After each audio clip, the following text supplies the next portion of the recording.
ছাত্রলীগ আবার মাঠে নেমেছে এবং তারা রাজধানী সহ দেশের বিভিন্ন স্থানে সফলভাবে তাদের কর্মসূচি কর্মকাণ্ড চালাচ্ছে, বিশেষ করে মিছিল চালাচ্ছে এবং সেখানে তারা নির্দ্বিধায় নির্বিঘ্নে এবং বাধাহীনভাবে তারা তাদের কর্মসূচিগুলি পালন করছে। কিভাবে সম্ভব? আমি মনে করি যে তাদের যদি আপনি যতক্ষণ পর্যন্ত তাদেরকে ধরতে না পারবেন, যতক্ষণ পর্যন্ত তাদেরকে আপনি দোষী করতে না পারবেন, যতক্ষণ পর্যন্ত তাদেরকে আপনি অপরাধী হিসেবে চিহ্নিত না করবেন, ততক্ষণ পর্যন্ত তাদের কর্মসূচি বা তারা তাদের মতো করে বিভিন্ন রকম কর্মকাণ্ড চালিয়ে যেতে পারেই, আমি সেটাকে সমর্থন করি। কিন্তু যেহেতু এই মুহূর্তে ছাত্রলীগ সরকারিভাবে নিষিদ্ধ, তাদের কর্মকাণ্ড নিষিদ্ধ, এর পরেও তারা কিভাবে তাদের কর্মকাণ্ডগুলো চালিয়ে যাচ্ছে, এটার জন্য কিন্তু বিশাল কোনো পণ্ডিত হওয়ার প্রয়োজন নেই। তারা সফল, আমি তাদেরকে স্যালিউট করি। তারা সফল, আরও সফল হবে ডেফিনেটলি। একটা সময় যখন তারা ভালোভাবে ভালো কর্মকাণ্ড নিয়ে আসবে, আমিও অবশ্যই ধীরে ধীরে তাদের, আমার তো ব্যক্তিগতভাবে তাদের প্রতি কোনো অভিযোগ নেই, রাজনীতি আমি করি না। তবে যেহেতু 2024 সালে এবং বিগত আমলগুলিতে তাদের যে ভূমিকা ছিল, সেই ভূমিকার জন্য তারা অবশ্যই অপরাধী। তাদের বিরুদ্ধে সারা বাংলাদেশবাসী দাঁড়িয়েছিল, সেই অপরাধে তারা এখনো অভিযুক্ত, তাদের বিচার হতে হবে। কিন্তু এই মুহূর্তে তারা কিভাবে নিষিদ্ধ দল হওয়া সত্ত্বেও বা নিষিদ্ধ সংগঠন হওয়া সত্ত্বেও, বিশেষ করে ছাত্রলীগ কিভাবে রাজপথে এত সংগঠিত হতে পারছে, এর কারণ খুবই সোজা।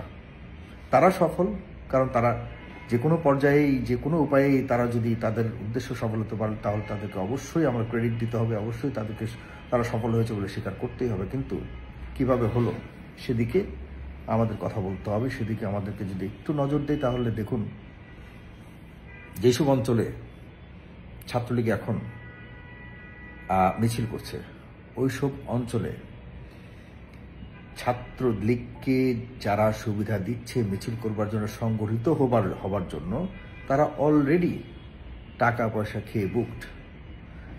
যেসব অঞ্চলে ছাত্রলীগ, আওয়ামী লীগ সংগঠিত হচ্ছে এবং বিশেষ করে একটা মিছিল করবার জন্য যে সাংগঠনিক তৎপরতা প্রয়োজন, সেগুলো কিন্তু আশপাশের যারা অন্যান্য রাজনৈতিক দলের যারা সংগঠক রয়েছেন, নেতা নেত্রীরা রয়েছেন, বিশেষ করে কর্মীরা রয়েছেন, তারা কিন্তু সবাই জানে কোনো না কোনোভাবে যে হ্যাঁ, ছাত্রলীগের এরকম কিছু একটা হতে যাচ্ছে। কিন্তু তাদেরকে বাধা দেওয়ার যে কলিজা বলুন, কলিজা না হোক, বিবেক যেটা বলুন, সেটি নাই। এই কারণে নাই কারণ অলরেডি এই ছাত্রলীগের বিভিন্ন নেতাদের কাছ থেকে এবং আওয়ামী লীগের বিভিন্ন নেতাদের কাছ থেকে কিন্তু টাকা পয়সা খেয়ে পেট ভরে আছে। আপনি কোন চোখে, কোন মুখে আপনি তাদেরকে বলবেন না তুমি নামতে পারবে না, না তুমি এটা করতে পারবে না? এটা মুখ নাই তো। সুতরাং সেখানে ছাত্রলীগ সফল, 100% সফল। কারণ মাথায় রাখতে হবে, তারা দীর্ঘদিন ক্ষমতায় ছিল, তাদের পকেট ভর্তি টাকা। এখন এই টাকা দিয়ে আগে তারা টাকা পয়সা নিয়ে এই এখন যারা ক্ষমতার আশপাশে আছে তাদের কাছ থেকে আওয়ামী লীগ বা ছাত্রলীগ টাকা পয়সা নিয়ে আগে রাজনীতি করেছে। এখন যারা ক্ষমতা যাওয়ার আশপাশে আছে তাদেরকে ছাত্রলীগ বা আওয়ামী লীগ টাকা দিয়ে রাজনীতি করতেছে। রাজনীতি কিন্তু তারা করতেছে আওয়ামী লীগ বা ছাত্রলীগ, আপনাকে এখানে অস্বীকার করার কোনো সুযোগ নেই। কিন্তু আগেও রাজনীতি করতে পারে নাই যারা এখন রাজনীতি মানে ক্ষমতার আশপাশে আছে, তারা আগেও টাকা দিয়েও রাজনীতি করতে পারে নাই, এখন তারা টাকা নিয়েও রাজনীতি করতে পারছে না। This is the difference between Awami League and অন্যান্য দল। কেন আমি তাদেরকে ক্রেডিট দিব না ভাই? এখন বলুন, টাকার কাছে যদি আপনি বিক্রি হয়ে যান, তাহলে তাদের দোষ কি? তারাই তো আমি মনে করি সফল।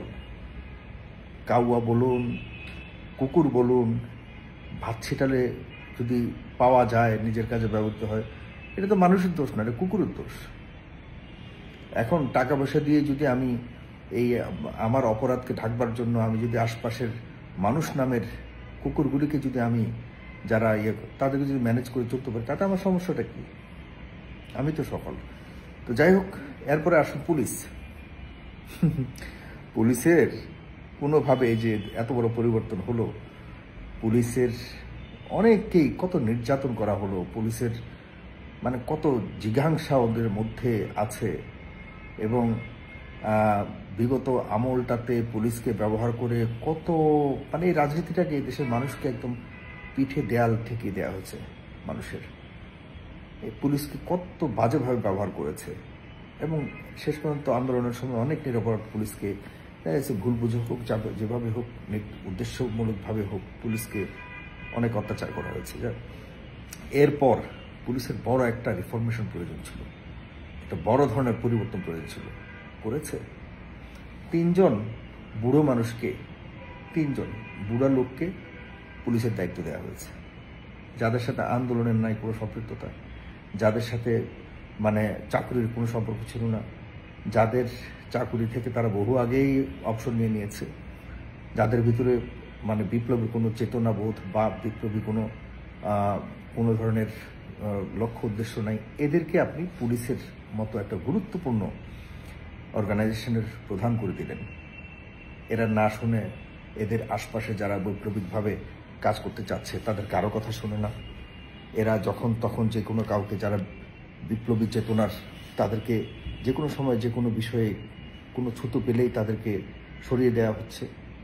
আচ্ছা বলুন তো, এখন যদি সরিয়ে দেওয়া হয় যে ভালো ভালো মানুষগুলো যারা কাজ করতে চায়, তাহলে কিভাবে আপনি রিফরমেশন থাক দূরের কথা, কিভাবে আপনি স্বাভাবিক পর্যায়ে পুলিশকে চালাবেন?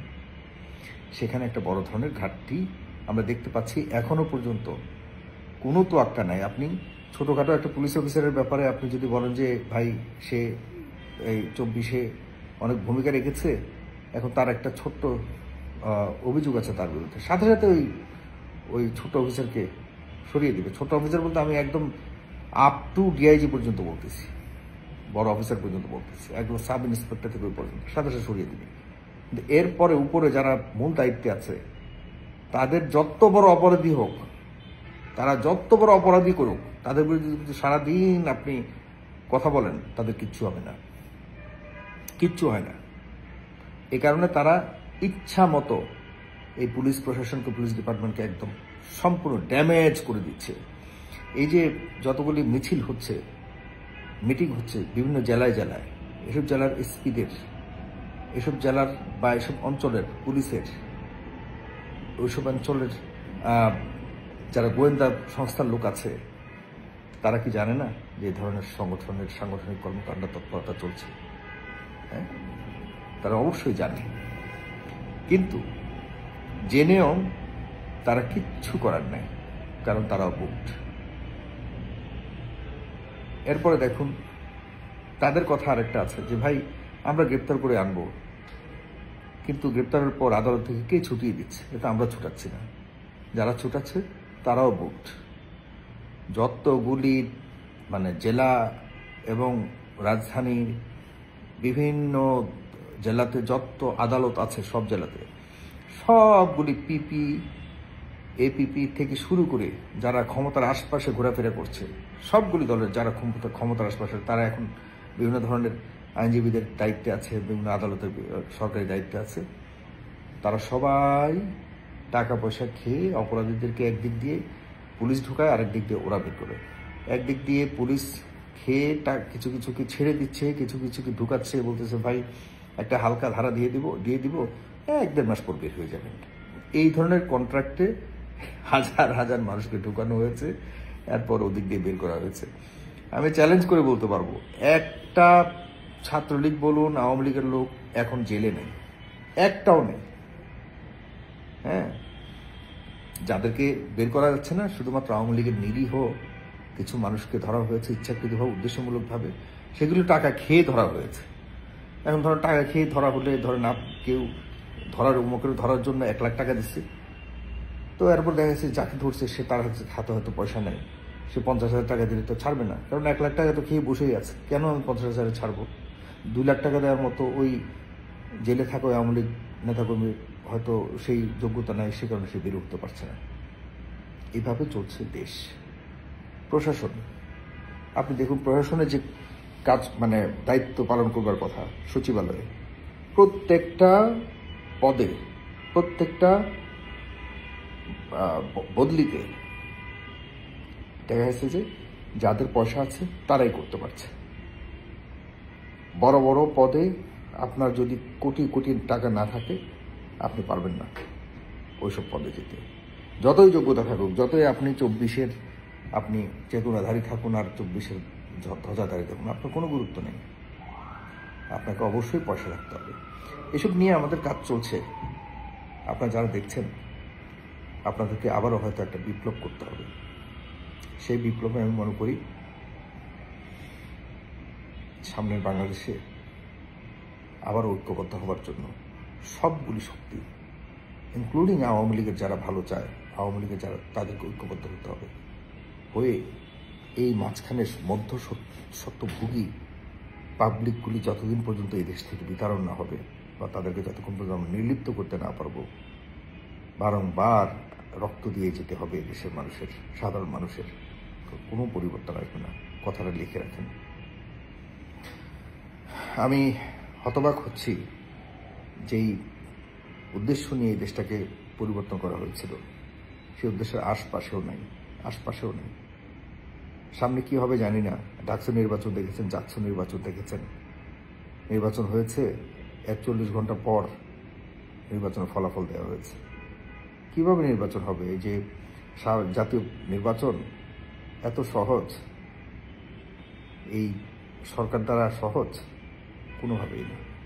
যাক, সাথে থাকুন, শেয়ার করে দিন। আমি আবারও হয়তো আপনাদের সামনে আসবো বিভিন্ন বিষয় নিয়ে। ধন্যবাদ। আসসালামু আলাইকুম।